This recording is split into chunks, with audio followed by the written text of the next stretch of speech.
यह दंतुरित मुस्कान एवं फसल नागार्जुन जी के द्वारा लिखी गई है। इसमें दो कविताएं हैं। एक पहली कविता यह दंतुरित मुस्कान और दूसरी कविता है फसल। अब चलिए स्टार्ट करते हैं। तुम्हारी यह दंतुरित मुस्कान मृतक में भी डाल देगी जान, धूली धूसर तुम्हारे ये गात, छोड़कर तालाब मेरी झोपड़ी में खिल रहे जलजात। परस पाकर तुम्हारा ही प्राण पिघल कर जन बन गया होगा कठिन पाषाण, छू गया तुमसे कि झरने लग पड़े शेफालिका के फूल, बास था कि बबुल। नागार्जुन जी कहते हैं कि प्रस्तुत पंक्तियों में कवि ने एक दांत निकले बच्चे की मधुर मुस्कान का मोह लेने वाला वर्णन किया है। कवि के अनुसार एक बच्चे की मुस्कान मृत आदमी को भी जिंदा कर सकती है, अर्थात कोई उदास और निराश आदमी भी अपना गम भूलकर मुस्कुराने लगे। बच्चे घर के आंगन में खेलते वक्त खुद को गंदा कर लेते हैं, धूल से सन जाते हैं, उनके गालों पर भी धूल लग जाती है। कवि को यह दृश्य देखकर ऐसा लगता है कि मानो किसी तालाब में चलकर कमल का फूल उनकी खोपड़ी में खिला हुआ है। कवि को ऐसी प्रतीत हो रहा है कि अगर यह बालक किसी पत्थर को छू ले तो वह भी पिघलकर जल बन जाए और बहने लगे। अगर वो किसी पेड़ को छू ले फिर चाहे तो बांस हो या बबूल, उससे शेफालिस के फूल ही झरेंगे। अर्थात बच्चे को समक्ष कोई कोमल हृदय वाला इंसान हो या फिर पत्थर दिल लोग, सभी अपने आप को बच्चे को सौंप देते हैं और वो जो करवाना चाहता है वो करते हैं और उसके साथ खेलते हैं। तुम मुझे पाए नहीं पहचान, देखते ही रहोगे अनिमेष, थक गए हो आंख लूं मैं फेर, क्या हुआ यदि हो सके परिचित न पहली बार, यदि तुम्हारी मान माध्यम बनी होती आज, मैं न सकता देख मैं न पाता जान, तुम्हारी यह दंतुरित मुस्कान। शिशु जब पहली बार कवि को देखता है तो वह उसे पहचान नहीं पाता है और कवि को एक तक बिना पलक झपकाए देखने लगता है। कुछ समय तक देखने के पश्चात कवि कहते हैं कि क्या तुम मुझे पहचान नहीं पाए हो? कितने देर तुम इस प्रकार बिना पलक झपकाए एक तक मुंह देखते रहोगे? कहाँ तुम थक तो नहीं गए? मुझे इस तरह देखते देखते अगर तुम थक गए हो तो मैं अपनी आंख फेर लेता हूँ, फिर तुम आराम कर सकते हो। अगर हम इस मुलाकात में दूसरे को पहचान नहीं पाए तो कोई बात नहीं, तुम्हारी माँ हमें मिला देगी और फिर मैं तुम्हें जी भर देख सकता हूँ, तुम्हारे मुखमंडल को निहार सकता हूँ, तुम्हारी इस दंतुरित मुस्कान को आनंद ले सकता हूँ।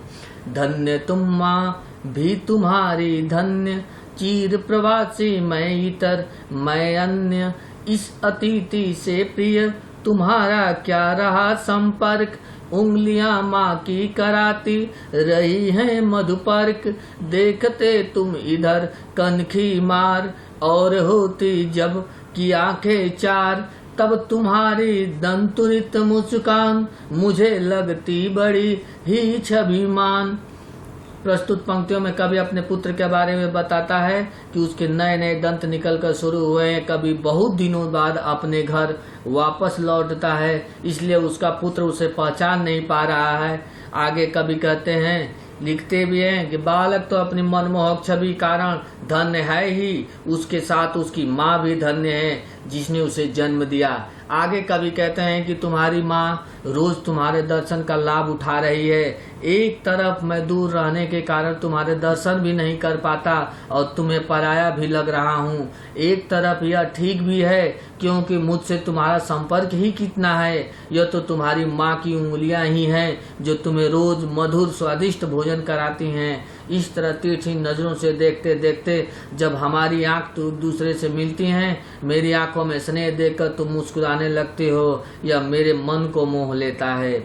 एक के नहीं दो के नहीं, ढेर सारी नदियों के पानी का जादू, एक के नहीं दो के नहीं, लाख लाख कोटि हाथों के स्पर्श की गरिमा, एक की नहीं दो की नहीं, हजार खेतों की मिट्टी का गुण है धर्म। नागार्जुन जी इस पंक्तियों में प्रस्तुत कविता में कवि हमें यह बताने की प्रयास करता है कि फसल किसी एक व्यक्ति के परिश्रम या फिर केवल जल या मिट्टी से नहीं उगती, इसके लिए बहुत अनुकूल वातावरण की जरूरत होती है। इसी के बारे में आगे लिखते हुए कवि ने कहा है कि एक नहीं, दो नहीं, लाखों लाखों नदियों के पानी के मिलने से यह फसल पैदा होती है।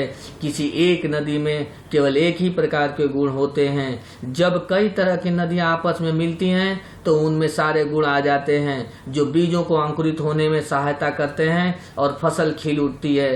ठीक इसी प्रकार एक या दो नहीं बल्कि हजारों लाखों लोगों की मेहनत और पसीने से यह धरती उपजाऊ बनती है और उसमें बोए गए बीज अंकुरित होते हैं। खेतों में केवल एक खेत की मिट्टी नहीं बल्कि कई खेतों की मिट्टी मिलती है, तब जाकर वह उपजाऊ बनते हैं। फसल क्या है? और तो कुछ नहीं है, वह नदियों के पानी का जादू है, वह हाथों के स्पर्श की महिमा है, भूरी काली संदली मिट्टी का गुण धर्म है, रूपांतर है सूरज की किरणों का, सिमटा हुआ संकोच है हवा की थिरकन का। कवि कहते हैं, प्रस्तुत पंक्तियों में कवि हमसे यह प्रश्न करता है कि यह फसल क्या है, अर्थात यह कहाँ से और कैसे पैदा होता है। इसके बारे में कवि खुद उसका उत्तर देते हुए कहते हैं कि फसल और कुछ नहीं बल्कि नदियों का पानी का जादू है, किसानों के हाथों के स्पर्श की महिमा है। यह मिट्टी का ऐसा गुण है जो उसे सोने से भी ज्यादा मूल्यवान बना देती है।